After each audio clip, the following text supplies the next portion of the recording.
3n भी हो सकता था, 4n भी हो सकता था, ऐसा बोलते हैं। लेकिन मेरे पास सुन मेरे भाई, कभी भी जिंदगी में अगर इवन नंबर को रिप्रेजेंट करना होगा ना तो उसको 2n लिखेंगे, और ऑड नंबर को रिप्रेजेंट करना होगा तो 2n+1 लिखेंगे। ये बात मैं ट्रिग्नोमेट्री के अंदर भी बताया था, ठीक है। इवन नंबर को रिप्रेजेंट करने का तरीका ये है, ऑड नंबर को रिप्रेजेंट करने का तरीका ये है। जहां पर ये स्मॉल n क्या होता है, ये नेचुरल नंबर है कोई, ठीक है, कोई भी नेचुरल नंबर हो सकता है। भाई बात आ रही है समझ में? तो इवन नंबर को हमेशा इसी से रिप्रेजेंट करना है, ऑड को इससे करना है, समझ रहे हैं? अगर यहाँ पे तो 3n लिख देते हम तो फिर इसमें 2 कैसे बनता, समझ रहे ना? इवन नंबर को अगर 3n लिख देते हैं यहाँ पर तो फिर 2 कैसे आता है? 2 तो सेट में आएगा ही नहीं। Yes sir. ठीक है, तो आगे बढ़ते हैं। तो देखो अब ये बहुत इजी है, सारे अरिथमेटिक मीन का सम कितना होगा पता है तुमको? अच्छा एक बात बताओ, ये अरिथमेटिक मीन का सम लिखा हुआ है तो पक्की बात है ये एपी है। अरिथमेटिक मीन जो होते हैं सब एपी में होते हैं, तो अगर ये एपी है तो इसका सम निकाल सकते हैं अपन। फर्स्ट टर्म ये है, लास्ट टर्म ये है, और नंबर ऑफ टर्म्स कितने हैं? नंबर ऑफ टर्म्स 2n है, तो सम ऑफ 2n टर्म्स क्या हो जाएगा?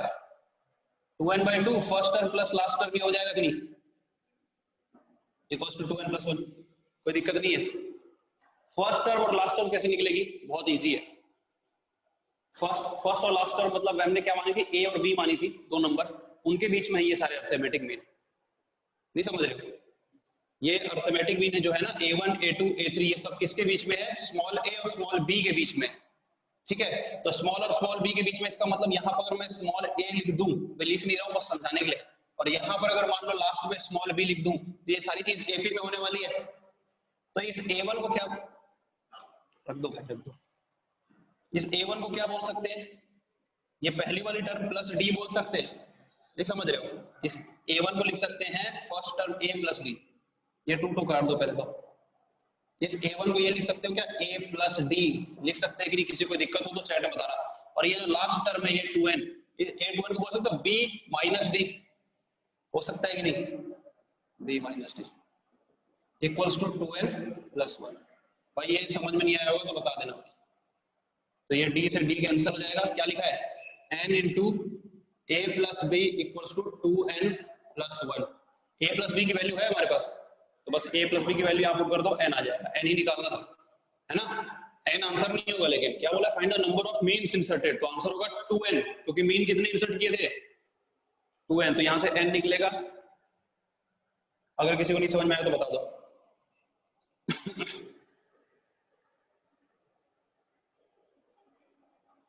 n into a plus b हमें दिया हुआ है 13/6 इक्वल्स टू 2n+1, और ये n है, ये हो जाएगा 13n इक्वल्स टू 6, इधर चला जाएगा 12n+6, n equal to 6।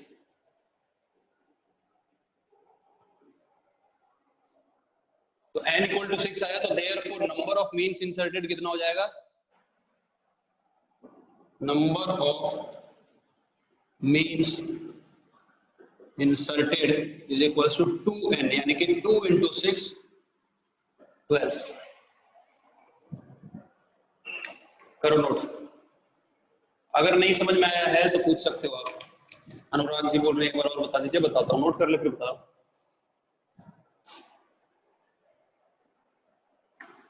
Anurag ji पिछले क्लास में थे कि नहीं?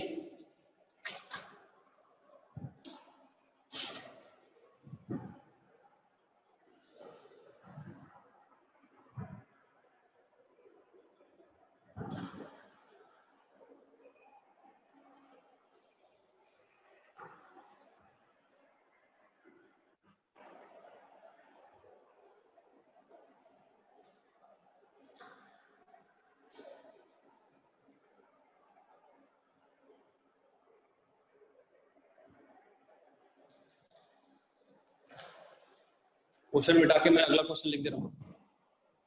किसी को नहीं समझ में आया तो एक बार रिपीट कर रहा हूँ, देख लो। क्वेश्चन तो समझ में आ गया होगा अनुराग? क्वेश्चन भी रिपीट कर दे रहा हूँ। Yes sir. चलो ठीक है, देखो क्या लिखा हुआ? The sum of two numbers, दो नंबर है जिनका सम दिया हुआ है तेरे को 13/6, और उनके बीच में क्या कर रहा है? Even number of arithmetic mean are being inserted between them and their sum exceeds their number by 1। इसका मतलब जो अरिथमेटिक मीन हमने इंसर्ट किए उनका जो सम है वो उनके नंबर से एक ज्यादा है। ठीक है, बात समझ में आ रही है? तो find the number of mean inserted, ये सवाल था। ठीक है। तो दो नंबर हमने मान लिए ए और बी, इनका सम दिया हुआ है 13/6, तो a plus b equal to 13/6। उनके बीच में n अर्थमेटिक मीन, मतलब कितने even number of arithmetic mean insert कर रहे हैं, तो हमने मान लिया कि 2n अर्थमेटिक मीन है। 2n इसलिए माना क्योंकि इवन नंबर को रिप्रेजेंट करने का तरीका है 2n। ठीक है, तो इन सब का सम जो है वो 2n+1 हो जाएगा, क्योंकि नंबर ऑफ मीन्स है 2n, उससे एक ज्यादा यानी कि +1, ऐसा कर दिए। अब ये जो चीज लिखी हुई है a1 a2 a3 a2n, ये सारी चीज AP में लिखी हुई है। ठीक है भाई, ये सारी चीज किसमें, AP में। तो इसका सम हम लिख सकते हैं n/2 a + l, हमको पता है। तो नंबर ऑफ टर्म्स है 2n, तो 2n/2 first term plus last term, ये sum of n terms of N AP का फॉर्मूला लगा के लिख दिए। ठीक है, अब ये जो a1 है इसको क्या बोल सकते हो, a1 हो सकता है स्मॉल a प्लस बी। ये चीज ही नहीं समझ में आई होगी शायद कि ये a1 को ये क्यों बोले, यही नहीं समझ में आया होगा। और ये a2n को बोले हैं b माइनस डी, नहीं समझ में आया तो देख ले मेरे भाई। जैसे ये अर्थमेटिक मीन लिखे हुए हैं, तो इसके आगे अगर a लिख देगा और लास्ट में b लिख देंगे, तो ये पूरी की पूरी एक AP है, क्योंकि ये अर्थमेटिक मीन किसके बीच में इंसर्ट की है, a और b के बीच में इंसर्ट की है ना। तो इसलिए a1 को बोल सकते हैं a प्लस डी, और a2n को बोल सकते हैं b माइनस डी। समझ में आया अनुराग कि नहीं आया? सर ये तो समझ गया, पर ये 2n/2 वाला नहीं समझ आया, वो ये फॉर्मूला कहाँ है से मेरे आया? भाई, ये फॉर्मूला है n/2 a plus l। This is formula for n terms of N AP, class 10th में भी पढ़ते हैं ये। n/2 first term plus last term, ये AP के n टर्म्स के सम का फॉर्मूला है। ठीक है, यस सर, ओके। ठीक है, उसके बाद तो कुछ है नहीं। नेक्स्ट क्वेश्चन लिखो तुम।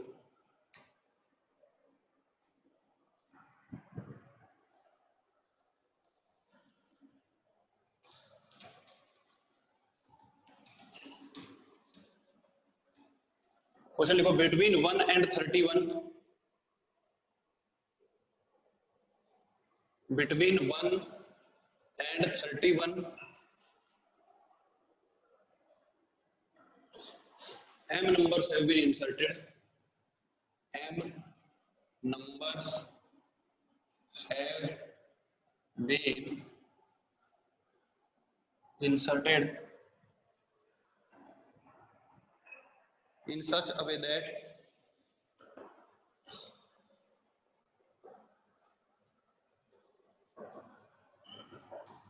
the resulting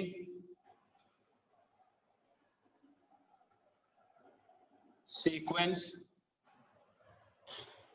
is an AP,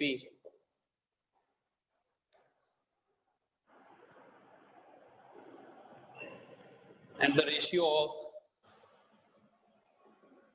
थोड़ा खुद भी दिमाग लगाना भाई क्वेश्चन में,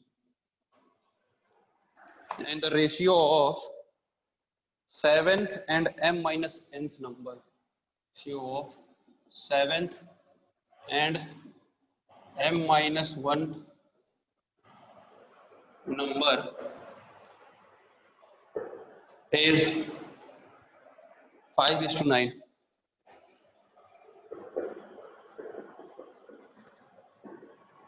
Find the value of m. NCERT का सवाल है, इसको रब कर दूं ना।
वक्त दिया हूँ ट्राई करने के लिए, ठीक है, ट्राई करो, ज्यादा टफ नहीं है।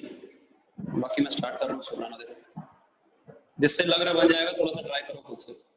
Between 1 and 31 m numbers have been inserted. 1 और 31 के बीच में m numbers को insert किया गया है such that कि resulting sequence AP बन जाए। तो resulting sequence AP बन जाए, इसका मतलब कि arithmetic mean insert करने हैं तुमको 1 और 31 के बीच में।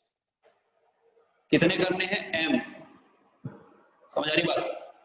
और उसके बाद दिया हुआ है ratio of 7th and m-1th number. जो वो अर्थमेटिक मीन होंगे उसमें 7th वाला नंबर और m-1 वाले नंबर का रेशियो दिया है 5:9। तो वैल्यू ऑफ m निकालनी है। m का मतलब जितने अर्थमेटिक मीन इंसर्ट किए उसका वैल्यू निकालनी है, ठीक है। तो बहुत इजी है, देखो, let the AMs be arithmetic mean A1 A2 A3 AM तक ले लेते हैं। m अर्थमेटिक मीन इंसर्ट किए यहाँ पर, ठीक है। 1 और 31 के बीच में क्या हो जाएगा यहाँ पर कि 1, A1 A2 A3 ये AM और लास्ट में 31, ये क्या हो जाएगा? Is an AP। ये अर्थमेटिक मीन हमने इंसर्ट किए 1 और 31 के बीच में, तो ये AP बन गया, यहाँ तक कोई दिक्कत नहीं है। उसके बाद ratio of 7th and m-1th number. 7th मतलब क्या होगा? A7 है ना, वहीं पे बीच में आ रहा होगा, तो यही होगा ना 7th number, 7th arithmetic mean.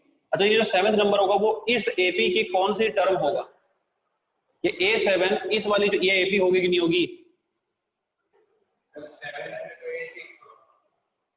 उसको वैसे मत देख, मैं ये बोल रहा हूँ जो नंबर्स है उनको मान लिया 1 2 3 4 M तक मान लिए, ठीक है। ये किसके बीच में है? 1 और 31 के बीच में, तो 1 और 31 लिख दिए, ये सारी की सारी चीजें AP में है।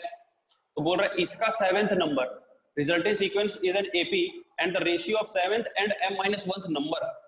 ये जो नंबर की बात कर रहा है ना, ये नंबर मतलब अपना AM का 7th नंबर, समझा? 7th नंबर मतलब 7th arithmetic mean, m-1th number मतलब m-1th अर्थमेटिक मीन की बात कर रहे हैं। समझ रहे नहीं समझ रहे? क्वेश्चन में ये दिया हुआ तेरे को A7/AM-1, इसकी वैल्यू दी हुई है 5/9। समझ आ रही बात? तो ये A7 और AM-1 निकालना पड़ेगा, ठीक है। तो सबसे पहले क्या करेंगे, इसका D निकाल सकते हो, कॉमन डिफरेंस। D निकालने का एक फॉर्मूला बताया था मैं, ठीक है। M अर्थमेटिक मीन है तो इस केस में हम इसका D निकाल सकते हैं, कॉमन डिफरेंस। वो क्या होता था? फॉर्मूला लिख दे रहा हूँ पहले, B-A/N+1, ये फॉर्मूला होता था, जिसमें B होता है लास्ट टर्म, यानी जैसे 31 है, A फर्स्ट टर्म जैसे 1 है, और N होता है नंबर ऑफ अर्थमेटिक मीन, ठीक है। तो यहाँ से हम यहाँ पे लिख देता हूँ मैं, D आ जाएगा तुम्हारा 31 - 1 डिवाइडेड बाय M+1, है ना। तो D की वैल्यू कितनी आ गई? 30/M+1। इसको दे देना इक्वेशन 1, ठीक है। अब अपने को क्या निकालना है? 7th A7 और AM-1। A7 मतलब 7th अर्थमेटिक मीन, तो 7th अर्थमेटिक मीन इसकी कौन सी टर्म है? इस AP की 8th दिख रहा है कि नहीं दिख रहा है? देखो ये A1 जो है वो सेकंड टर्म है ना, ये थर्ड टर्म है, फोर्थ टर्म है, ठीक है, एक ज्यादा वाली टर्म है, तो ये वाली पक्की बात है 8th टर्म होगी। सब लोग ध्यान से देखो, ये 8th टर्म होगी। तो 8th टर्म का मतलब क्या होता है? 8th टर्म मतलब कैसे निकालोगे? A+78 होता है ना, और नीचे लिखा हुआ है m-1 टर्म, तो यहाँ पे जो इससे पहले आएगा m-1, तो ये जो m-1 टर्म है ये इस AP की कौन सी टर्म है? ये जो m-1 टर्म लिखी हुई है ये इस AP की कौन सी टर्म है? भाई ये अगर सेकेंड टर्म है, ये थर्ड टर्म है, सब एक ज्यादा वाली टर्म है, तो अगर ये m-1 कौन सी mth टर्म होगी ना, तो ये हो जाएगा mth टर्म। mth टर्म मतलब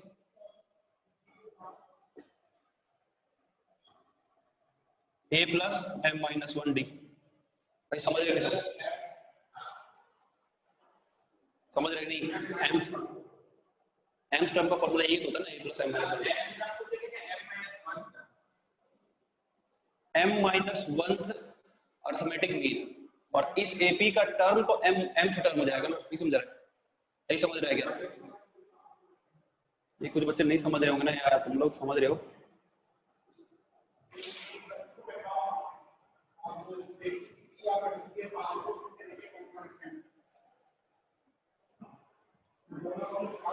तो ये A+7D लिखा हुआ है, A है 1, तो 1 + 7 × D ये आया।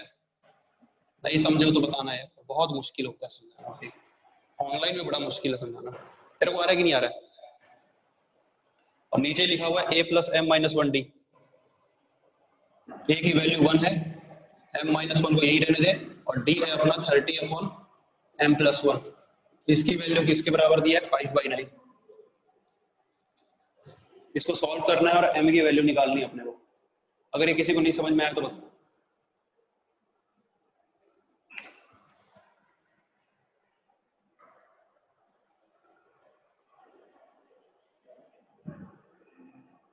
अर्जुन तनुजा क्या बोल रहा है? सर 7th टर्म तो a6 होना चाहिए। देखो 7th टर्म नहीं, ये जो बोल रहा है ना ratio of 7th and m minus 1th number, तो इसको समझो। 7th मतलब 7th नंबर का मतलब 7th अरिथमेटिक मीन की बात कर रहा है। बोला ना m numbers have been inserted, language को पकड़ो। m नंबर इंसर्ट किए हैं अपन, समझ गए, दोनों के बीच में। तो उसमें से जो 7th नंबर है, इसका मतलब 7th अरिथमेटिक मीन की बात कर रहा है, यानी a7 की बात कर रहा है। तो a7 इस AP का कौन सा टर्म है? 8th टर्म है। तो 8th टर्म है, इसलिए हमने a प्लस 7d लिखा है। ठीक है, 8 माइनस 1d। अर्जुन जी क्लियर है कि नहीं है?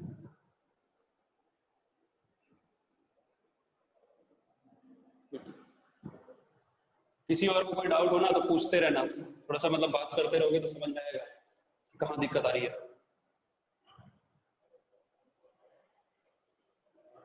इसके बाद सॉल्व करो और m की वैल्यू बताओ मेरे को क्या आ रही है।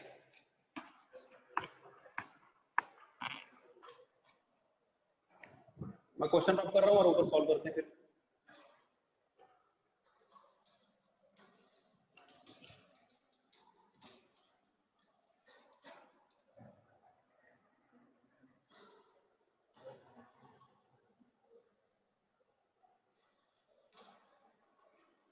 यहाँ पे एलसीएम ले लोगे, ये m प्लस ऊपर चला जाएगा, क्या जाएगा देखो, m प्लस 1 और दिस इंटू दिस हो जाएगा 210 डिवाइडेड बाय m प्लस 1। नीचे क्या बन जाएगा? नीचे भी एलसीएम ले लोगे, m प्लस 1, ये m प्लस 1 इधर चला गया, m प्लस 1, ठीक है, थोड़ा समझ जाना, plus 30m minus 30 equals to 5/9। ये चल रहा है, m प्लस 1 से m प्लस 1 कट गया,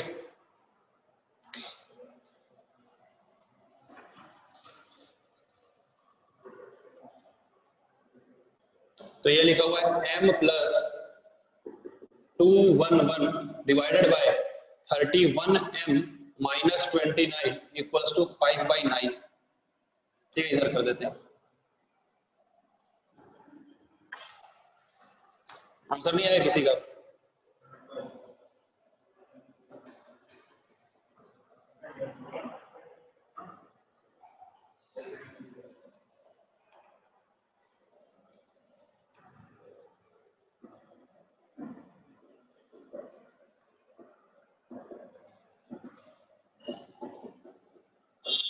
कितना हो जाएगा 29 into 5?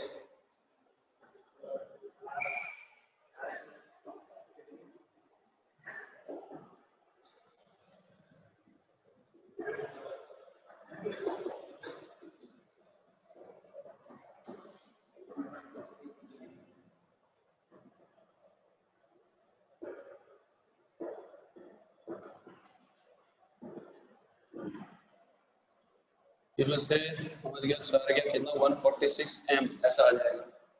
m की वैल्यू आ रही है,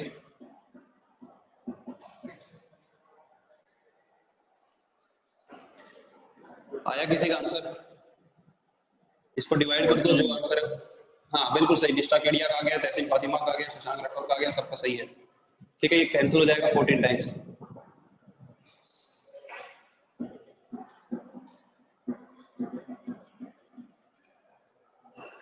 लिख लो जल्दी से, और किसी को नहीं समझ में आ रहा हो तो प्लीज पूछेंगे। आवाज बहुत गूंज रही है यहाँ पे, इको बड़ा नाटक है।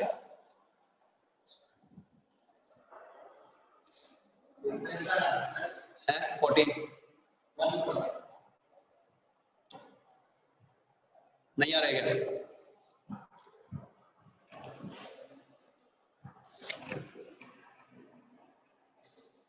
क्या गड़बड़ कर रहे हैं?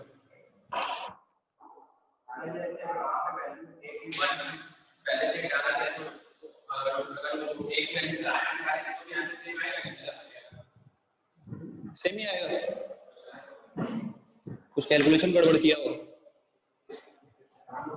वहीं पे डाल देना, वेरिएबल लेके क्यों चलना। वेरिएबल जितना जल्दी निपट सके निपटा दो उसको। अगला सवाल लिख रहा हूं मैं, जल्दी से नोट करो इसको। अगला सवाल बहुत ही इंपॉर्टेंट है, ये भी एनसीईआरटी का है लेकिन वेरी इंपॉर्टेंट है।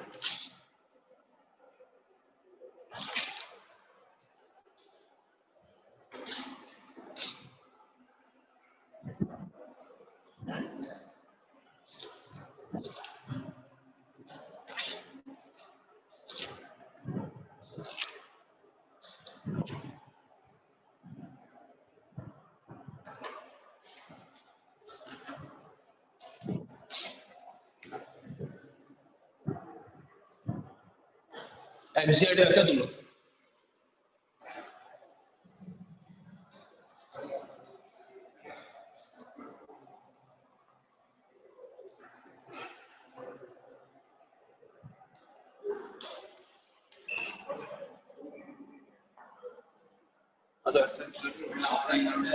चल रही है सर। हाँ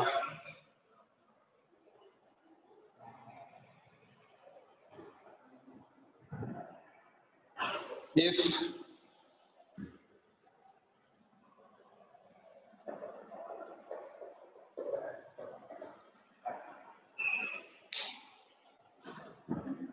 क्या हुआ था अभी तक नहीं आया?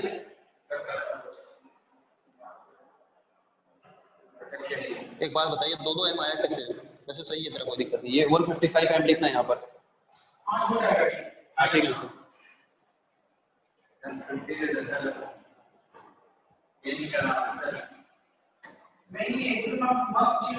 हाँ, चलता है तो बहुत सही चलता है।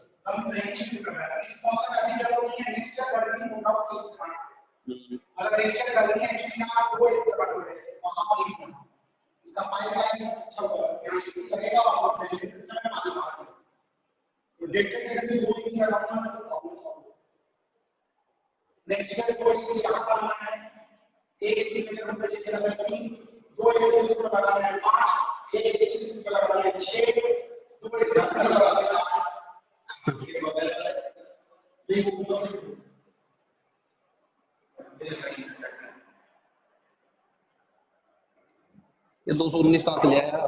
210 प्लस 9, 210 नहीं होगा वो। क्या गड़बड़ किया है हमारे सर? ठीक है, ये m+2 सही है। 31 m माइनस 31 यहाँ गड़बड़ है, ये +1 होगा पहले से। ये m माइनस और m-1 दोनों m-1 थोड़ी है मेरे भाई। अब उधर का मैं मिटा भी दिया। हाँ वो लिखा है नीचे। हाँ ये दोनों m+1 है, वही तो गड़बड़ कर रहा है तू। तो इसे वो 31 m माइनस 29 बनेगा ये, बस वही गड़बड़ है। कैलकुलेशन देख के किया कर भाई। नेक्स्ट क्वेश्चन बहुत ज्यादा इंपॉर्टेंट है, अच्छा क्वेश्चन है, लिखो।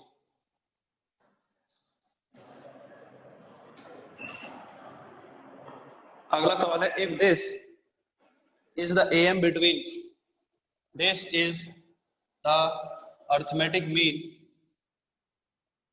between a and b, find n, find n।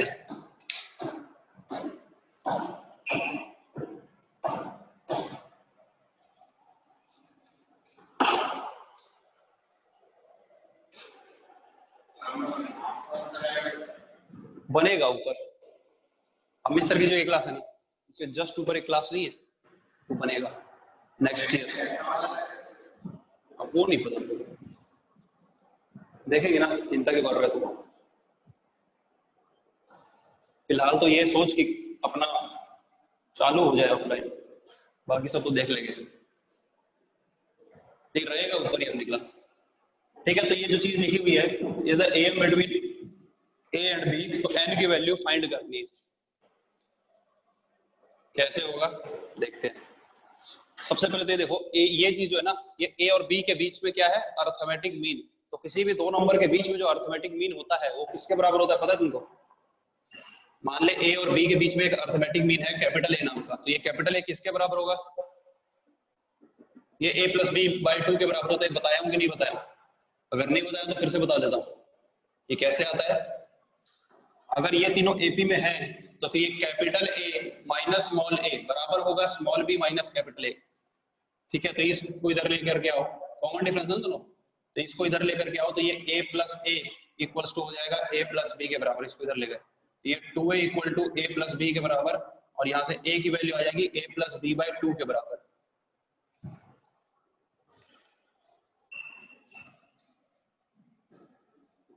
ठीक है, कोई दिक्कत वाली बात नहीं है। तो अगर क्वेश्चन में ये दिया होगा कि ये अर्थमेटिक मीन है a और b के बीच का, इसका मतलब a की पावर n प्लस b की पावर n अपॉन a की power n minus 1 plus b की पावर n माइनस 1, ये किसके बराबर हो जाएगा, a प्लस बी बाई 2 के बराबर हो जाएगा। अर्थमेटिक मीन उनके बीच का क्रॉस मल्टीप्लाई कर दो, ये 2 इधर आ गया तो 2 इंटू ए की पावर n प्लस b की पावर n, करना कि हमको n की वैल्यू निकालनी है, इक्वल्स टू ये हो जाएगा a प्लस बी इंटू ए की power n minus 1 plus b की पावर n माइनस 1, ऐसा हो जाएगा। तो 2 इंटू कर देंगे तो ये 2a की power n plus 2 into b की पावर n इक्वल्स टू, ये सब में इंटू कर देंगे, a को इससे इंटू करोगे तो क्या होगा, देखो a की पावर में n माइनस 1 है, यहाँ से एक और a आ जाएगा तो क्या हो जाएगा, a की पावर n माइनस 1 प्लस 1, ऐसा हो जाएगा कि नहीं। फिर ये जो a है ये इससे इंटू होकर क्या हो जाएगा, a b की पावर में n माइनस 1, फिर ये b इससे इंटू होगा तो हो जाएगा b a की पावर में n माइनस 1, फिर ये b इससे इंटू होगा तो हो जाएगा b n माइनस 1 प्लस 1। यहाँ से देखो क्या आ रहा है, ये 2a की पावर n प्लस 2b की पावर n इक्वल्स टू, ये प्लस 1 माइनस 1 कैंसिल, a की पावर n ये लिखा हुआ है प्लस ab पावर में n minus 1 plus ba power में n माइनस 1 प्लस b। कोई दिक्कत नहीं आता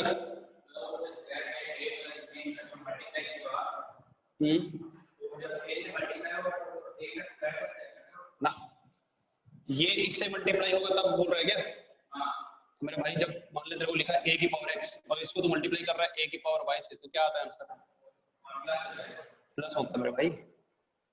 ठीक है, बेसिक चीज है भाई मेरे।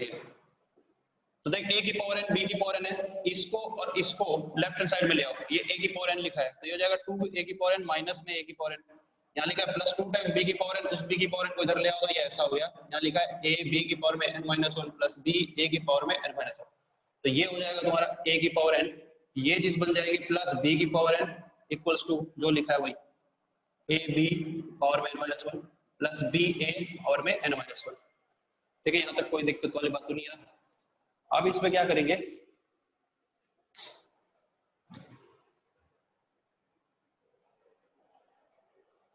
इस टर्म को इधर लेकर के आओ, मतलब a की पावर n यहाँ रखे ना, इस टर्म को इधर ले आओ तो ये क्या हो जाएगा माइनस a b की पावर में n माइनस 1, और इस टर्म को उधर ले जाओ, ये लिखा है b a की पावर में n माइनस 1 माइनस b की पावर n। अब यहाँ से कुछ कॉमन निकल सकता है क्या, इन दोनों में से क्या कॉमन निकल सकता है मेरे को ये बताओ। यहाँ पे a की पावर n है, a निकल जाएगा, a निकल सकता है ना भाई, यहाँ पे a की पावर n है, यहाँ पर a है तो a कॉमन निकल सकता है। तो अगर a कॉमन निकाल देंगे तो बचेगा क्या, देखो a की पावर n था उसमें से एक a चला गया तो क्या बच जाएगा, ये बच जाएगा, नहीं बच जाएगा भाई, माइनस फिर ये a चला गया तो क्या बच जाएगा, b की पावर में n माइनस 1 बच जाएगा।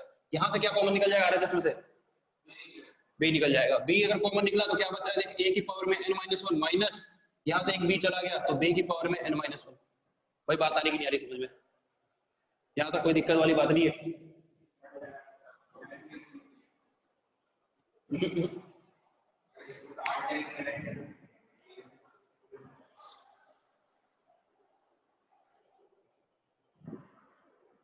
यहाँ पे गड़बड़ हुई है,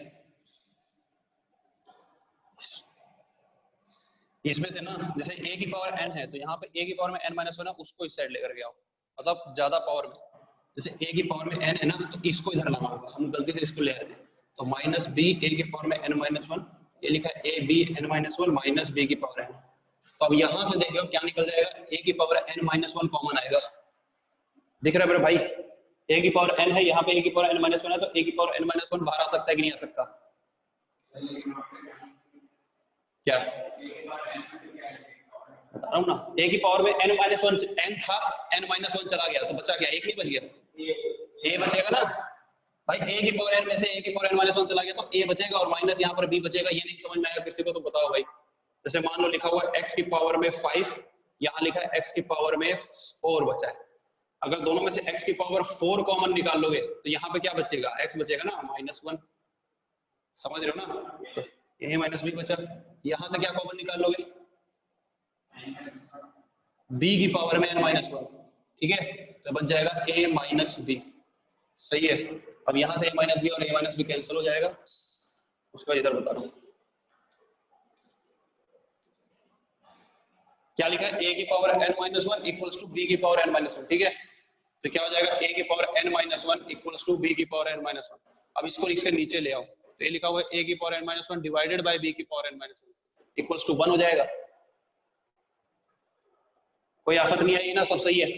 अब इस 1 को क्या लिख सकते हो, देखो ये लिखा हुआ है ऐसा, इसको एलएचएस में ऐसे लिख सकते हो, a b होल की पावर में n-1, ठीक है। इस 1 को लिख सकते हो a बाई b की पावर में 0। किसी की पावर 0 क्या होता है, तो इसको ऐसा लिख दिए। तो इन दोनों कंपेयर करोगे पावर को, ऑन कंपेयरिंग पावर्स, तो n की वैल्यू आ गई। समझ गए, इंपॉर्टेंट सवाल है, एनसीईआरटी में दिया हुआ है कहीं ना कहीं जरूर है। हाँ एनसीईआरटी, एनसीईआरटी बहुत अच्छी है भाई, एनसीईआरटी को हलवा मत लेना इस बार, 9th-10th वाला नहीं होता। और साथ में मिसलेनियस भी करना इस बार है, बनेगा बनेगा, 11th-12th में मिसलेनियस करना पड़ता है।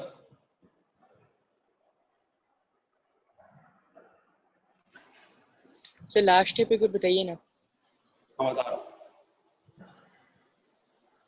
यहाँ तक समझ गया होगा, a की पावर n सर माइनस, इधर वाला, इधर वाला, इधर वाले में देख क्या हुआ है, शायद तो यहाँ तक तो समझ गया होगा। यहाँ तक समझ गया, a की पावर n प्लस b की power n equals to this into this. Yes sir. हाँ, तो उसके बाद हुआ क्या है, अब जैसे a की पावर n है, यहाँ पर देख a की पावर में n-1 है, a की पावर n, यहाँ पर a की पावर में n-1, थोड़ा सा मिलती जुलती बातें हैं, तो इसको उठा के इधर ले आए, ठीक है, इस चीज को इधर ले आए, तो ये हो गया a की power n minus b into a की पावर n-1, इस टर्म को इधर ले आए, और ये जो प्लस b की पावर n था इसको इधर ले गए, तो ये तो ऐसे ही है, ये b की पावर इधर जाके माइनस b की पावर n बन गया, कोई दिक्कत नहीं है। अब इन दोनों में से a की पावर n-1 कॉमन निकल सकता है, क्यों, क्योंकि यहाँ पर a की पावर n है, यहाँ पर a की पावर में n-1 है, समझ रहे हो, तो यहाँ से a की पावर n-1 कॉमन निकल सकता है। तो इसके पास a की पावर n था, उसमें से a की पावर n-1 निकाल दोगे तो बचेगा a की पावर 1 यानी कि a, यहाँ से a की पावर n-1 चला गया तो बचेगा b, ये हो जाएगा a माइनस b, कोई दिक्कत की बात नहीं है। इन दोनों में से b की पावर n-1 अगर कॉमन निकाल देंगे तो बचेगा a माइनस b। भाई समझ आया कि नहीं आया अनुराग? सर n-1 क्यों निकाल रहे, n निकलेगा ना कॉमन तो। n नहीं कर सकता, जैसे कि यहाँ पे मैं बताया था x की पावर 5 माइनस x की पावर 4 है, तो इसमें से क्या कॉमन निकल सकता है तेरे हिसाब से? 4। यहाँ पे बता। हाँ x की पावर 4 ही निकलेगा, जो कम होता है वो निकलता है, जो ज्यादा होगा वो कॉमन से थोड़ी निकलेगा। तो यहाँ पर n ज्यादा है कि n-1 ज्यादा है? n ज्यादा है ना, n-1। n-1 तो छोटा है, -1 हो गया, ये n है और उसमें -1 यानी ये कम है ये, यस सर। तो जो कम होता है वही तो कॉमन निकलता है। इन दोनों में देख x की पावर 4 निकाला था ना कॉमन, नहीं समझा? सर समझिए हाँ, सर। जो कम, हाँ कम होता है वो कॉमन निकलता है, इसलिए a की पावर n-1 कॉमन निकला, यहाँ पर भी b की पावर n-1 कॉमन निकला। नोट करो जल्दी। जैसे ये एएम में है ना, सेम इसी टाइप का क्वेश्चन जीएम में भी है, जब ज्योमेट्रिक मीन पढ़ेंगे उसमें भी ऐसा कुछ दिया रहता है, ये geometric mean between a and b, और उसमें भी एन की वैल्यू निकालनी होती है। अगला सवाल सिंपल एक ही करना।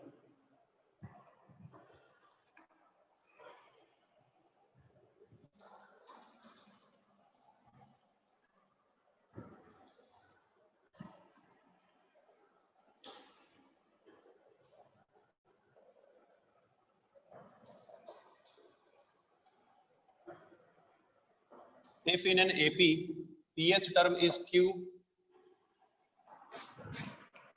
and QH term is P,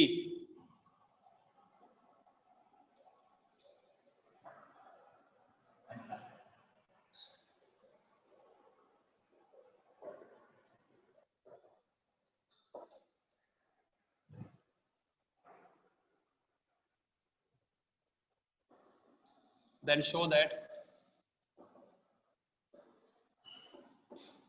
its nth term is p plus q minus n.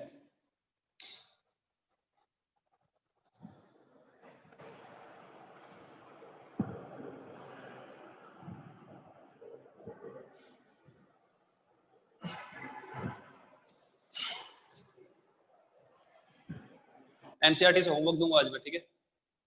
इसको रब कर दूं ना इस सॉल्यूशन को? ये तो बहुत इजी है, जिससे भी बन जाएगा बताना।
तुम लोग से भी बनना चाहिए भैया।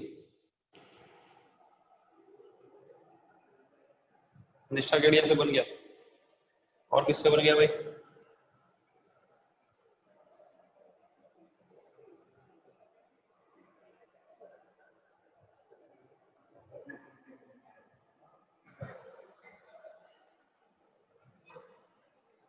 तहसील फातिमा शशांक सबसे बन गया, बहुत इजी क्वेश्चन है, नहीं बना देख लो। एक एपी में पीएच टर्म क्यों दिया हुआ है? सबसे पहले let the first term and common difference of an AP be small a and small d, ठीक है? तो पीएच टर्म उसका क्यू है, इसका मतलब a plus P minus 1 D, ये क्यू के बराबर है। और क्यूएच टर्म p दिया है, यानी ये दिया हुआ है। दोनों इक्वेशन को सॉल्व करके d और a की वैल्यू निकालेंगे, माइनस कर देते हैं दोनों को, तो ये गया, यहाँ बन जाएगा p minus 1 minus Q plus 1 D. ये नहीं समझ में आया हो तो पूछ लेना भाई, ठीक है? इन दोनों को माइनस करेंगे तो यही होगा, d कॉमन निकालना, ये p माइनस 1 और ये वाली चीज में माइनस लग गया, इसकी वजह से माइनस क्यू प्लस 1, तो ये कैंसिल। यहाँ लिखा हुआ है p minus q into d equals to q minus p, तो d की वैल्यू आ गई q minus p divided by p minus q, तो ये माइनस 1 हो जाएगा। माइनस 1 दिख रहा है, ये है q माइनस पी, ये p माइनस क्यू, ये कैंसिल होकर के माइनस 1 आ गया, तो d की वैल्यू आ गई माइनस 1 इक्वेशन में। तो d की वैल्यू माइनस 1 किसी भी इक्वेशन में पुट कर दो और a की वैल्यू निकाल लो। यहाँ पर d की वैल्यू माइनस 1 पुट करो, तो ये क्या हो जाएगा देखो, a plus p minus 1 d equals to q है, d की वैल्यू माइनस 1 पुट करते हैं, तो हो जाएगा a plus p minus 1 into d की जगह माइनस 1 इक्वल्स टू क्यू, तो ये हो जाएगा a minus p plus 1 equals to q, तो a इक्वल्स टू हो जाएगा p प्लस q माइनस 1, इसको दे देंगे इक्वेशन 2, ठीक है? a और d सब आ गया, निकालना क्या था, nth टर्म को ये प्रूफ करना है, हो जाएगा। सो nth टर्म किसके बराबर हो जाएगा? nth टर्म मतलब a plus n minus 1 D, a है ये p plus q minus 1 plus n minus 1 D, n minus 1 D आया है अपना माइनस 1, देखते हैं क्या आ रहा है, तो p प्लस q माइनस 1, ये हो जाएगा माइनस n प्लस 1, ये और ये कैंसिल, तो बच गया p plus q minus n, ठीक है? ये प्रूफ कर रहा था,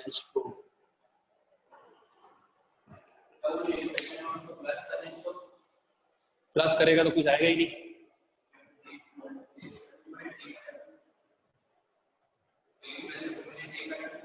ए जो है वो डी के टर्म्स में आ रहा है ना, तो क्या मतलब है, अपने को दो वेरिएबल ए और डी है, इन दोनों को सॉल्व करना है, तो किसी एक को तो हटाना, एक दूसरे के टर्म्स में लाके कोई फायदा नहीं है।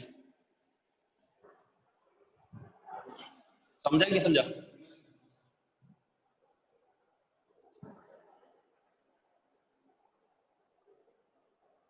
मैं दूसरा क्वेश्चन लिख दे रहा हूँ, उसको मिटा के तब तक।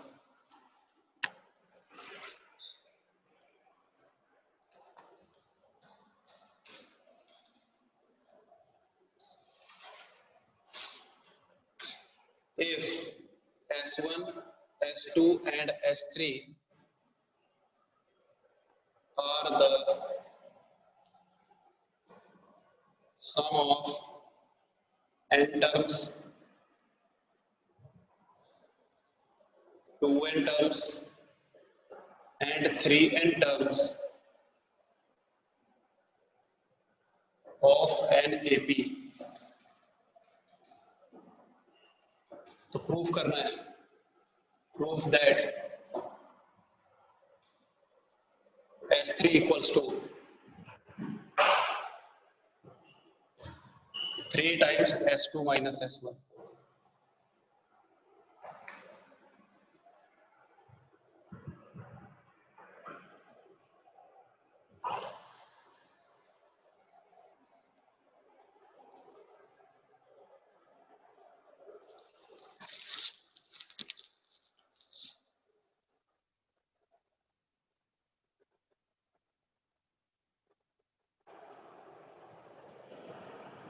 ये भी बन जाएगा तो बता देना, इजी क्वेश्चन है, दो चैट आए हुए हैं।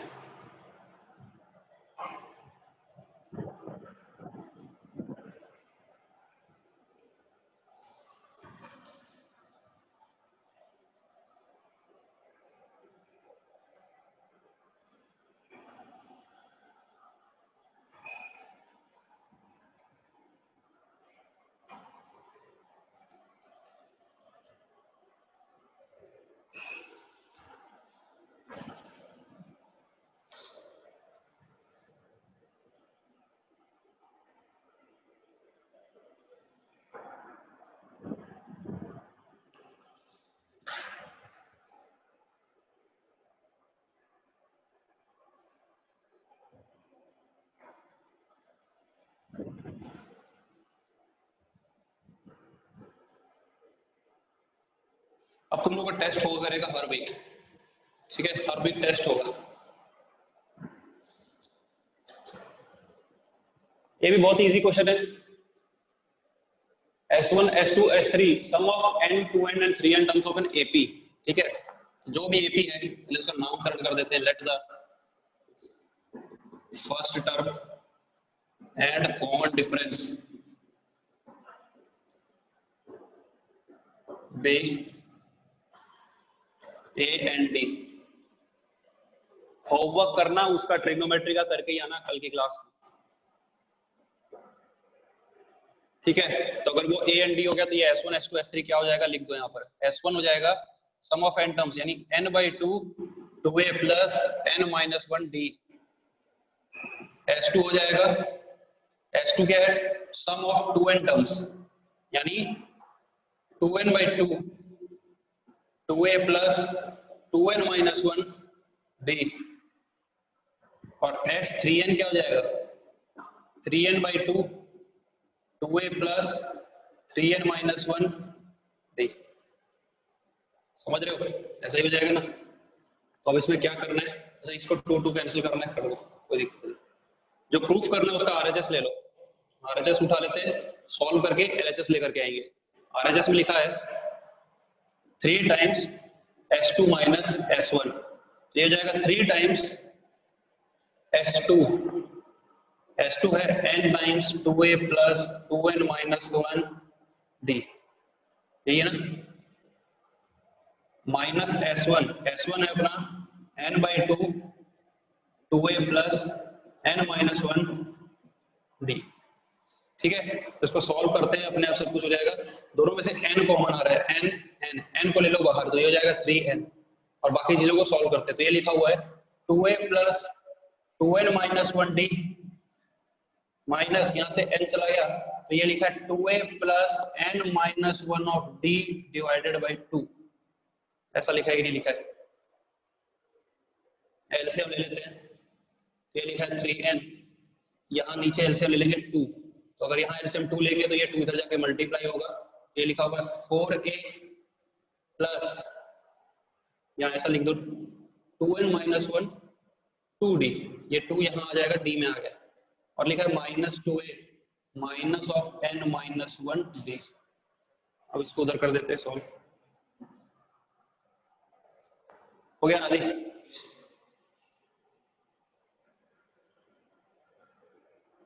ये हो जाएगा 3n 4a प्लस ये हो जाएगा 4nd, ये हो जाएगा माइनस 2d, ये जाएगा minus 2a minus nd minus d, sorry plus d हो जाएगा, होल डिवाइडेड बाई 2, जो कैंसिल होगा कैंसिल कर देंगे, क्या क्या लिखा 4a माइनस 2a, तो ये बच जाएगा 2a, इस 2 को ले आओ बाहर, ठीक है, तो ये ऐसा लिख दो 3n by 2, 4a minus 2a 2a, 4nd minus nd 3nd, ठीक है, प्लस का 3nd और ये हो जाएगा माइनस का d, ऐसा, तो ये आ गया देखो 3n बाई 2, 2a प्लस, इनमें से d कॉमन निकाल लोगे तो ये लिखा 3n minus 1 times d, and that is equals to S3, that is equal to LHS.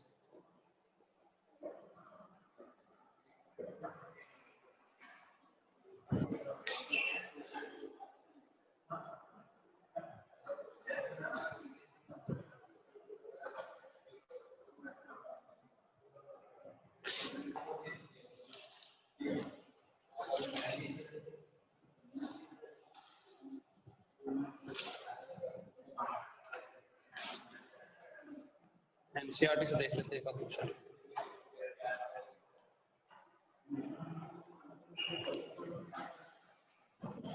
चलो ट्रिग्नोमेट्री समझ में आ रहा है सब?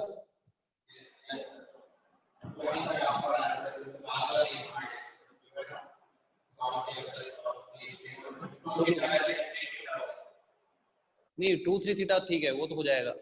तुम लोग ट्रिग्नोमेट्रिक फंक्शन कराएंगे स्कूल में, मतलब ट्रिग्नोमेट्रिक इक्वेशन, तो ट्रिग्नोमेट्रिक इक्वेशन तो कट गया इस बार सिलेबस से। एनसी इसमें खोलना, ट्रिग्नोमेट्रिक चैप्टर निकालना।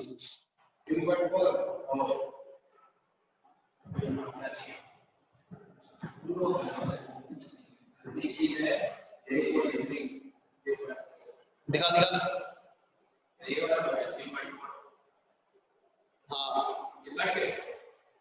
हाँ करवाएं स्कूल में, कट गया मेरे भाई। रखे हो क्या रिड्यूस सिलेबस तुम लोग, मतलब उसका जो सीबीएसई का आया था 30% कटने के बाद, उसमें देखना ना ये होगा।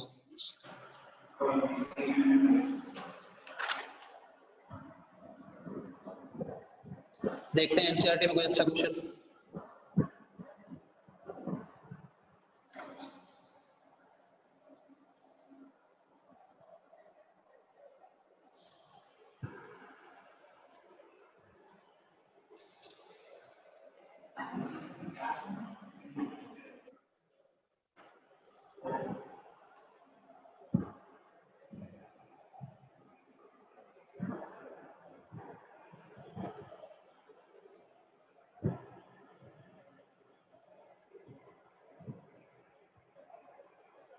एक क्वेश्चन लिख रहा हूँ, देखना,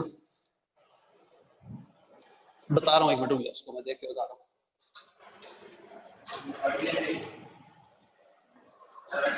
क्या लिखा हुआ दिखा उसको, ये रिड्यूस्ड है ना तेरा? हाँ रिलेटेड क्वेश्चन ट्रिग्नोमेट्रिक फंक्शन में, हाँ general solution of trigonometric function, वही तो जनरल सॉल्यूशन ही कट चुका है।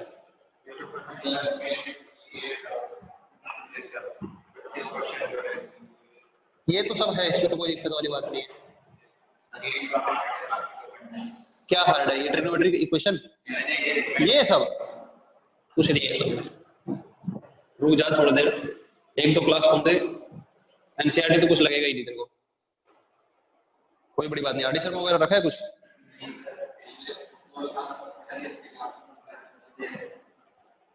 तो 9-10 में आरडी शर्मा काम नहीं पड़ा तेरे को? क्यों?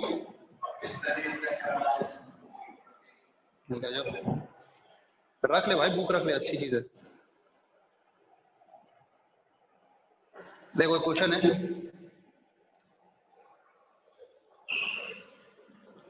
a man starts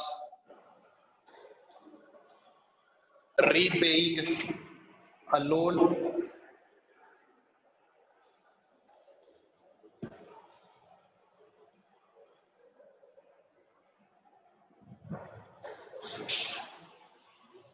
as first installment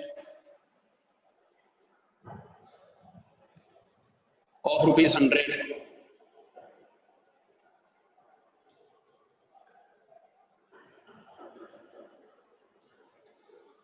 If he increases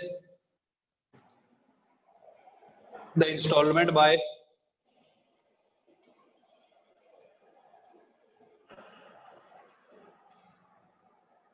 ₹5 every month,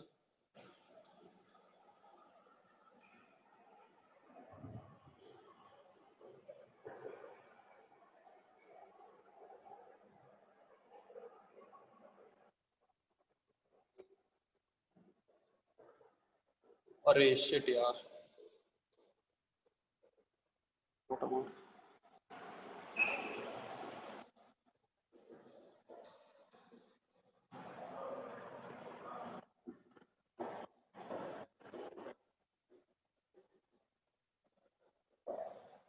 trigonometry का तुम लोग असाइनमेंट नहीं भेजा उसके बाद ना?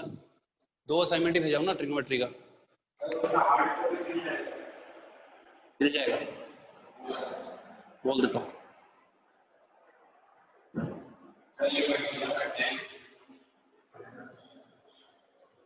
ये इजी है, कुछ नहीं है इसमें, या तुम लोग बना ही लोगे, ऐसे ही है, कुछ है ही नहीं इसमें।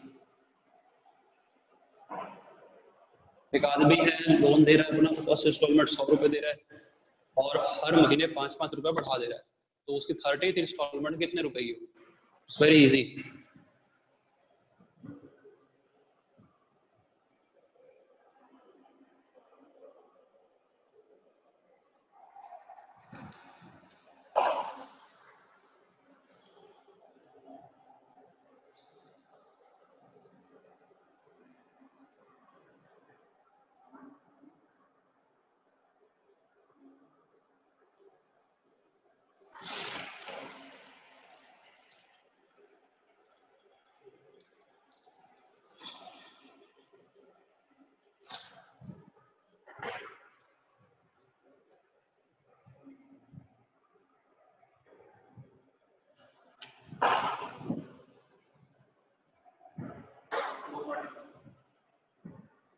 कितना?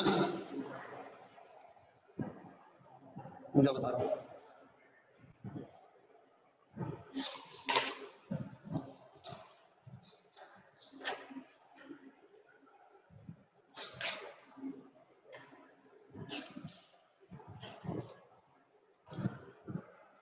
कितना? 240? सही है।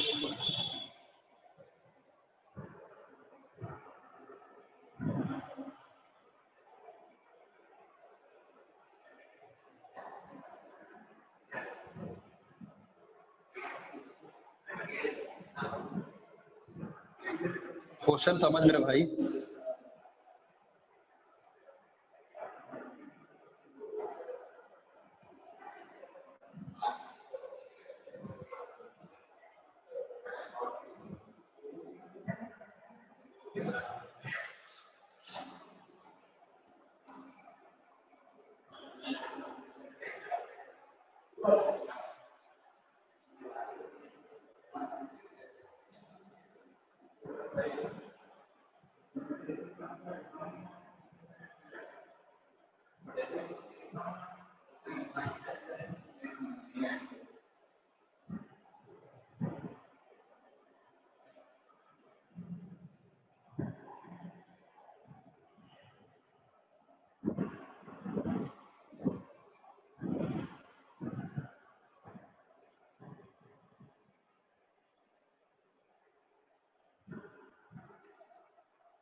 बहुत इजी है, लगभग बन ही गया होगा सबसे।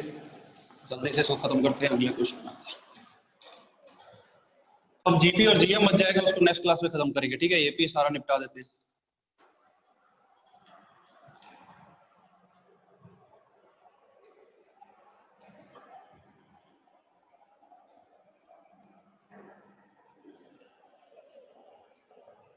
फर्स्ट इंस्टॉलमेंट है 100, ठीक है। फर्स्ट इंस्टॉलमेंट ₹100 की है, ठीक है। और बोल रहा है इंक्रीज होती है ₹5 से पर मंथ, ठीक है। इंक्रीमेंट कितना हो गया, ये हो गया ₹5। तो फिर एक एपी बन जाएगी 100, 5 बढ़ गया 105, 110 डॉट डॉट डॉट।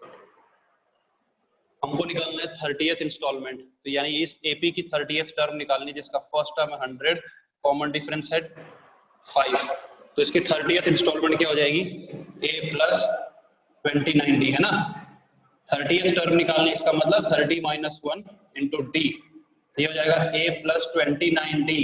a है 100 प्लस 29, d है 5, ये हो जाएगा 100 प्लस 29 इंटू 5, 145। ठीक है। फाइनल आंसर हो गया तुम्हारा 245।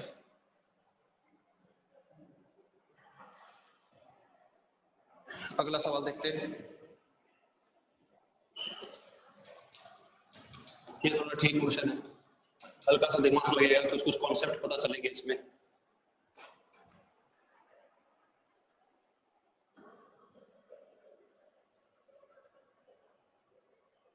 The difference between two consecutive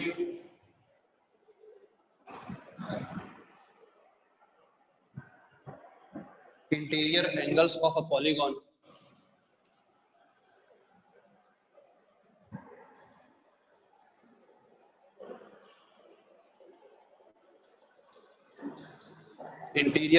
a polygon is 5 degree.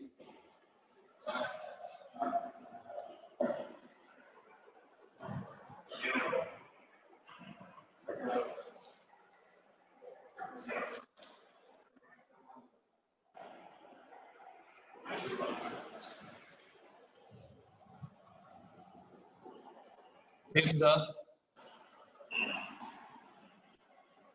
smallest angle is 120 degree,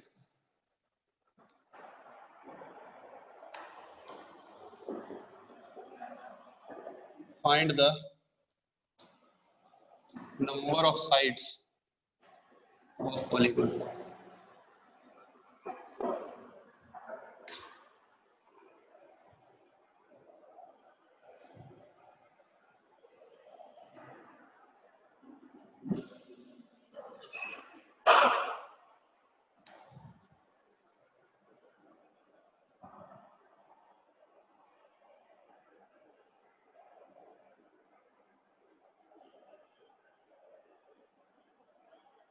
ये अच्छा क्वेश्चन है ना, कुछ समझ में आ रहा है इसमें क्या हो रहा है।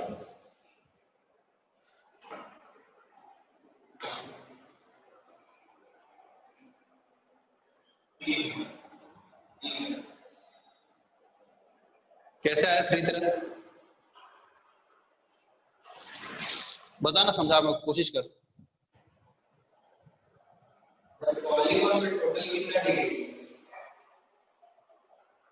ये अच्छा सवाल पूछा था।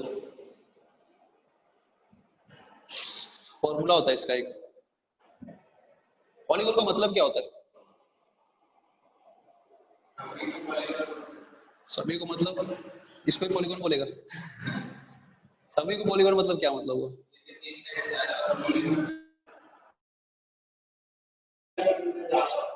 ठीक है, मतलब क्लोज्ड फिगर होना चाहिए, सही बोल रहा है।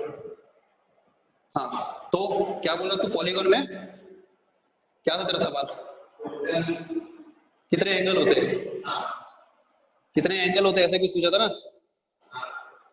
खुद सोचना भाई, पॉलीगॉन बोलते किसको है? ट्रायंगल में कुछ अलग होते हैं, 180 डिग्री एंगल होता है तीनों मिला के, क्वाड्रिलेटरल में 360 होता है, ऐसे कुछ अलग अलग होता है सबका।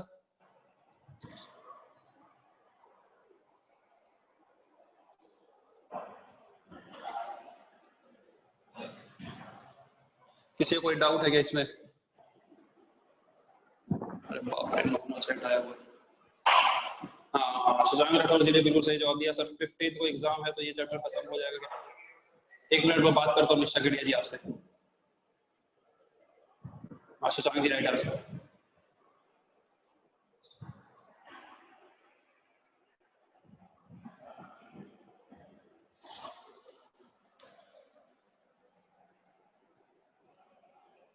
डीपीएस एनटीपीसी का कौन कौन है बताना तो एक बार। इस क्लास के अंदर डीपीएस एनटीपीसी का कौन कौन है?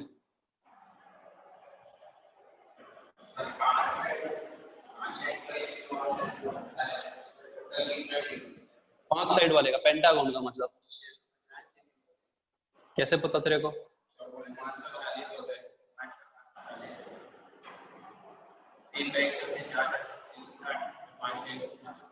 फॉर्मूला होता है भाई इसका, बता रहा हूँ। देखो भाई, सबसे पहले इस क्वेश्चन को देखिए, इस क्वेश्चन को ध्यान लगाओ, उसके बाद मैं बात करता हूँ। ठीक है, डीपीएस एनटीपीसी का कोई स्टूडेंट हो तो बताओ। इन लोगों को 15 तारीख को एग्जाम है। देखो क्वेश्चन में बोल क्या रहा है, the difference between two consecutive interior angles of a polygon is this: if the smallest angle is 120, find the number of sides in a polygon। देखो एक पॉलीगन है, पॉलीगन क्या होता है पहले तो ये समझ लो। पॉलीगन किसको बोलते हैं? कोई भी एक क्लोज्ड फिगर होना चाहिए जिसके साइड्स, क्लोज्ड फिगर है तो 2 साइड का तो हो नहीं सकता, ठीक है, वो 3 साइड का हो सकता है, 4 का हो सकता है, ठीक है, 5 का हो सकता है। कितनी है? 1 2 3, 1 2 3 4, ये इसको 5 हो गया, ठीक है, 6 का हो सकता है। समझ रहे हो ना भाई? तो ऐसे बहुत सारी चीजें हो सकती हैं। तो इनके ना सम ऑफ एंगल्स का एक फॉर्मूला होता है, मतलब जैसे ट्रायंगल के तीनों एंगल का सम कितना होता है अपने को पता ही है, 180 डिग्री। इसका पता है, ये 180 होता है, ये होता है 360, है ना। और ऐसे सबका अलग अलग होता है। तो इसका एक फॉर्मूला होता है, वो होता है n-2 इंटू पाई बोल लो, पाई रेडियन, या फिर 180 डिग्री बोल लो, n-2 इंटू 180 डिग्री। ट्रायंगल में फिट करके दे दे। n क्या है? Number of sides. ट्रायंगल में नंबर ऑफ साइड कितने होते हैं? 3। तो यहाँ इस फॉर्मूले पुट करके देख, 3 - 2 इंटू 180, 3 - 2 1 हो जाएगा, 1 इंटू 180 180 डिग्री, सही है। क्वाड्रिलेटरल में पुट करके देख, 4 - 2 2, 2 इंटू 180 360, सही बैठ रहा है। अब जो 10 साइड का पॉलीगॉन होगा ना, उसके भी सारे एंगल्स का हम निकाल सकते हैं यहाँ से, समझ रहे ना। तो देखो इस क्वेश्चन में क्या बोल रहा है, ये फॉर्मूला लिख लो कहीं पे, बहुत काम की चीज है। n - 2 into 180, n-2 into 180। अब इस क्वेश्चन में ये बोल रहा है कि एक पॉलीगन है और उसके एंगल जो है ना, उसका सबसे छोटा एंगल दिया 120 डिग्री, और उसके बाद हर एंगल 5 डिग्री बड़ा है। बोल रहा है ना, difference between two consecutive interior angles is 5 degree, और सबसे छोटा एंगल दिया 120 डिग्री, ठीक है। तो ऐसा लिख सकते हो कि स्मॉलेस्ट एंगल ऑफ पॉलिनोमियल दिया हुआ है 120 डिग्री, और उसका डिफरेंस 5 दिया हुआ है। तो फिर एंगल्स क्या क्या हो जाएंगे? पहला 120 डिग्री हो गया, तो दूसरा हो जाएगा 125 डिग्री, तीसरा हो जाएगा 130 डिग्री, ऐसे चलते जाएगा। कितने टर्म्स तक जाएगा? ये n टर्म्स तक जाएगा, क्योंकि पॉलीगन की कितनी साइड्स हैं? n। क्वेश्चन में बोला है ना, नहीं बोला है क्या? साइड्स निकालना है तो n मान लेते हैं पहले, इसको ऐसे छोड़ देना, यहां लिख लेना, let the number of sides of polygon be n, ठीक है। नंबर ऑफ साइड्स कितने लिए? n, ठीक है। तो अब क्वेश्चन में दिया हुआ सबसे छोटा एंगल 120 डिग्री, उससे बड़ा 125, फिर 130, ठीक है, ऐसे चलते जा रहा है। कहां तक जाएगा? n टर्म्स तक जाएगा, ठीक है। इन सब का हम सम करने वाले हैं, सारे एंगल्स का सम, ठीक है। ये सारे एंगल्स का सम होगा किसके बराबर? इसके बराबर होगा n-2 इंटू 180 डिग्री, इसके बराबर होगा कि नहीं होगा? यही तो है सारे एंगल्स का सम, और सारे एंगल्स का सम किसी भी पॉलिनोमियल पॉलीगॉन जिसकी साइड्स n हो, ये होता है ना भाई। सारे एंगल का सम उसके बराबर कर दे, कोई दिक्कत नहीं है। यहाँ पे एक एबी बनती दिखाई दे रही है, एक एबी जिसका फर्स्ट टर्म 120 है, कॉमन डिफरेंस है 5। फर्स्ट टर्म है 120, कॉमन डिफरेंस है 5, तो इसके एन टर्म्स का सम लिख सकते हैं। एन टर्म्स का सम क्या हो जाएगा, इसके एन टर्म्स का सम ये हो जाएगा n/2 2 into A plus n-1 into D, n-1 D है इसका 5, ठीक है कोई दिक्कत नहीं, इक्वल्स टू किसके बराबर n-2 इंटू 180 डिग्री, ऐसा हो जाएगा। तो अब इसको सॉल्व करेंगे, यहाँ से n की वैल्यू निकालेंगे, लेकिन यहाँ पर n की बनेगी क्वाड्रेटिक, ठीक है बस सॉल्व करो, ठीक है क्वाड्रेटिक बनेगी तो क्या होगा, ये लिखा हुआ है 120 into 2 240 plus 5n-5 equals to 360 into n-2, इसको उधर लेके चले गए और ये n यहाँ पर है, तो ये हमारे पास आ गया 235 plus 5n into n equals to 360 n minus 360 into 2 720, ऐसा हो जाएगा। 235 इंटू 235 कितना हो जाएगा 470,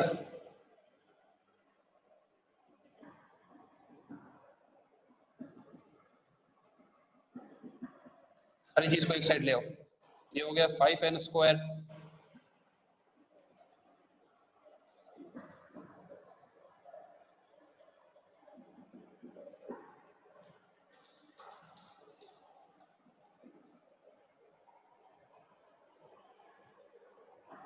ये हो गया 5n square, this minus this कितना हो जाएगा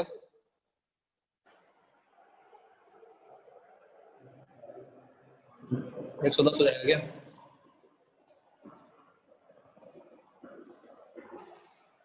फाइव कॉमन लेके काट दो,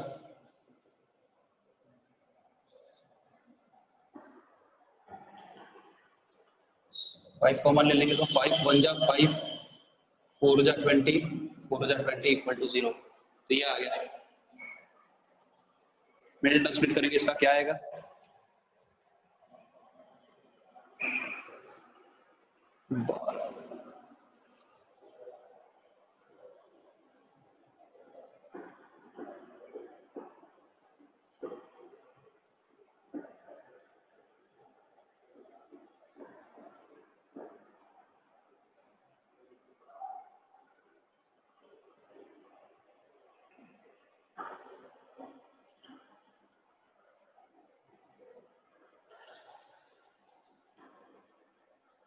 एटीन और 4 आ रहा है क्या 18 4, हाँ 3 3 जा 9 9 2 जा 18 18 और 8 आएगा लिखने के बाद।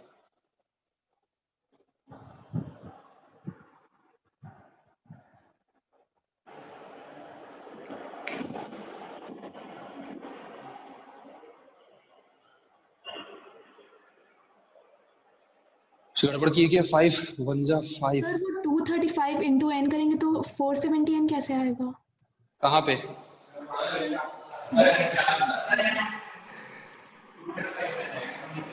क्या क्या क्या क्या, अच्छा ओह शिट, ये मैं 2 से इंटू कर दिया इसको, 235 n हो जाएगा, ये लिखा हुआ है 235 n, ठीक है ठीक है ठीक है, तो ये चीज कितनी बन जाएगी 95 बनेगा क्या 105 बनेगा, सॉरी 230 है 270 60 70 130 125 यही होगा।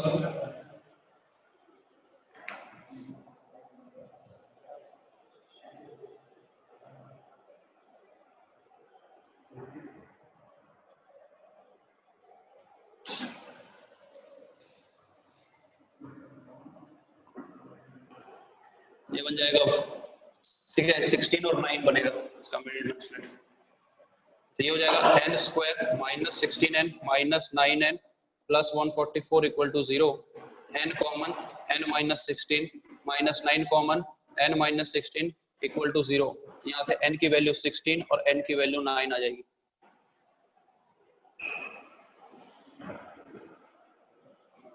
ठीक है यहाँ तक किसी को कोई दिक्कत तो नहीं है,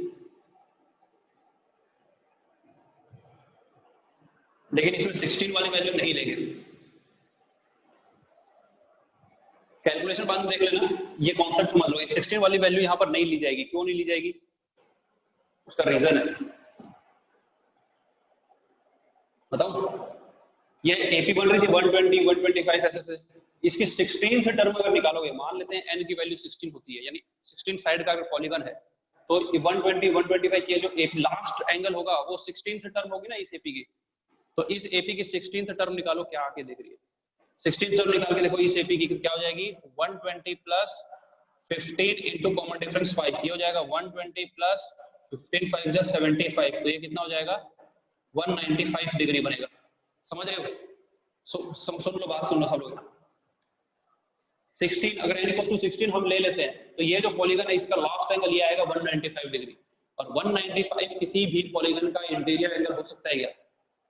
इंटीरियर एंगल नहीं हो सकता। इंटीरियर एंगल हमेशा 180 से छोटा होगा। समझ रहे हैं? किसी भी पॉलीगन का इंटीरियर एंगल 180 से बड़ा नहीं होता। तो इस वजह से ये 195 को हटा देंगे। यहाँ पे क्या लिखेंगे कि interior angle of any polygon cannot be more than 180 degree. ठीक है, तो इसको नहीं लेंगे, इसको लेंगे, ये आंसर हो गया n इक्वल्स टू 9।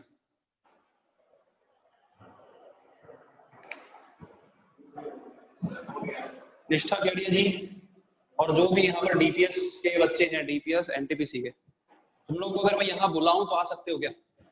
कोचिंग में आके पढ़ सकते हो क्या? सब बालकों से नहीं हो पाएगा आना। अच्छा, तुम्हारा सिलेबस मेरे को एक बार फिर से बताना। वैसे तो मेरे को आपने भेजा हुआ है, फिर भी बता दो। Sets, relation function, AP GP, permutation combination और इंडेक्सेस, बाइनरी नंबर्स और ये लॉग।